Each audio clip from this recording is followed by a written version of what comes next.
आम चुनाव में आस्था पर महाभारत छिड़ गया है।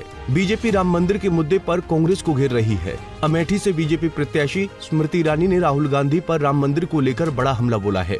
बीजेपी की स्मृति ईरानी और कल्की धाम के पीठाधीश्वर आचार्य प्रमोद ने आरोप लगाया है कि देश में कांग्रेस की सरकार बनते ही राहुल गांधी अयोध्या राम मंदिर का फैसला भी शाहबानो केस की तरह ही पलट देंगे। आइए सुनते हैं आचार्य प्रमोद कृष्णम ने क्या कहा है। जब राम मंदिर का फैसला आया, राम मंदिर बनना शुरू हुआ, उसके बाद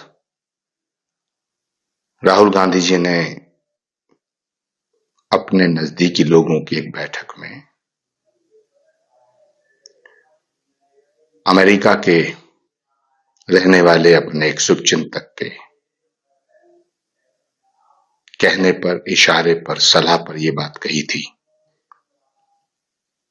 कि अगर हमारी सरकार बनती है तो हम सुपर पावर कमीशन बना करके राम मंदिर के फैसले को पलट देंगे। उन्होंने यह भी कहा था जिस तरह शाहबानो का फैसला राजीव गांधी जी ने पलटा था। 3 तलाक के मुद्दे को लेकर के शाहबानो का फैसला, सुप्रीम कोर्ट का जो फैसला था, उसको बदल दिया गया था। तो जब शाहबानो का फैसला बदला जा सकता है तो राम मंदिर का फैसला क्यों नहीं बदला जा सकता है। इससे आगे कल्की धाम के पीठाधीश्वर आचार्य प्रमोद कृष्णम ने कहा है कि हिंदुस्तान की बात करने वाला व्यक्ति कांग्रेस में नहीं रह सकता है, बल्कि जो पाकिस्तान के गीत गाएगा वो पक्का सच्चा कांग्रेसी कहलाएगा। देखिए, जो राष्ट्रभक्त होगा, जो राम भक्त होगा, जो सनातन को मानेगा, वो कांग्रेस में नहीं रह सकता। और अभी लंबी फहरिस्त है। 4 जून आते आते और भी बहुत बहुत बड़े नेता पार्टी छोड़ने को तैयार है, क्योंकि जो इस देश की बात करेगा कांग्रेस में नहीं रह सकता, जो हिंदुस्तान की बात करेगा वो कांग्रेस में नहीं रह सकता, जो पाकिस्तान के गीत गाएगा वो कांग्रेस में रहेगा। वहीं आचार्य के इस बयान के बाद अमेठी से चुनाव लड़ रही देश की महिला कल्याण मंत्री स्मृति ईरानी का बयान भी सामने आ गया, जिसमें ईरानी आचार्य प्रमोद कृष्णम के सुर में सुर मिलाती ही नजर आ रही हैं।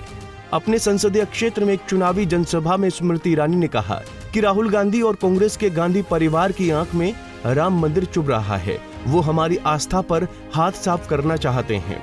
किसी भी सत्ता राहुल गांधी और गांधी परिवार के पास आ गई तो वो राम मंदिर के निर्माण का पूरा फैसला ही बदल देंगे।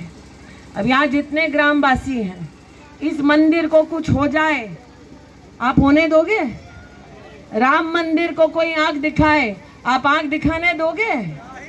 और मोदी अगर नहीं होते तो राम मंदिर बनता? तो इसीलिए आज आपसे कहने आई हूं कि पहले कांग्रेस पार्टी और गांधी परिवार गरीब की कमाई पर हाथ मारती थी, आज कांग्रेस पार्टी और गांधी परिवार हमारी आस्था पर हाथ साफ करना चाहते हैं, हमारा मंदिर निर्माण का फैसला पलटाना चाहते हैं। और आपको बता दें कि बीजेपी नेताओं के ये बयान उसकी चुनावी रणनीति का अहम हिस्सा है। दरअसल बीजेपी को विपक्ष महंगाई, बेरोजगारी, जातीय जनगणना और सामाजिक न्याय जैसे मुद्दों पर घेर रहा है, लेकिन बीजेपी 24 की चुनावी लड़ाई को इन मुद्दों से दूर ही रखना चाहती है। इसीलिए बीजेपी की पूरी कोशिश आम चुनाव को आस्था, मंदिर और हिंदू मुस्लिम के मुद्दे पर ही केंद्रित रखने की है, क्योंकि इससे विपक्ष जहां असहज होता है, वहीं उसके पास सत्ता पक्ष की आस्था वाली रणनीति की काट का कोई हथियार नजर नहीं आता। ऐसे में बीजेपी आस्था और हिंदुत्व के मुद्दे को चुनावी धार देने में लगी है, ताकि आस्था पर 24 के रण की महाभारत को छेड़े तो उसका सीधा लाभ बीजेपी प्रत्याशियों को मिल सके। यही वजह है कि पहले चरण के बाद से पीएम मोदी और बीजेपी मुसलमान, महिला और मंगलसूत्र का राग अलाप रहे हैं। वहीं अब जैसे ही अगले चरण की लड़ाई यूपी के अवध और पूर्वांचल की ओर बढ़ रही है, तो अयोध्या, राम मंदिर और हिंदू आस्था पर बीजेपी ने मुख्य विपक्षी कांग्रेस और राहुल गांधी की घेराबंदी शुरू कर दी है। हालांकि कांग्रेस नीत इंडिया गठबंधन का प्रयास जनता के मुद्दों पर ही चुनावी लड़ाई को बनाए रखना है, लेकिन देखने वाली बात यह है कि बीजेपी नेताओं की ललकार के बाद भी विपक्ष अपनी एकाग्रता बनाए रखने में कितना कामयाब रहता है, या बीजेपी पहले चुनावों की तरह ही इस बार भी अपनी सियासी चाल में उसे फंसाने में सफल हो जाती है। Bureau report, Punjab Kesari TV.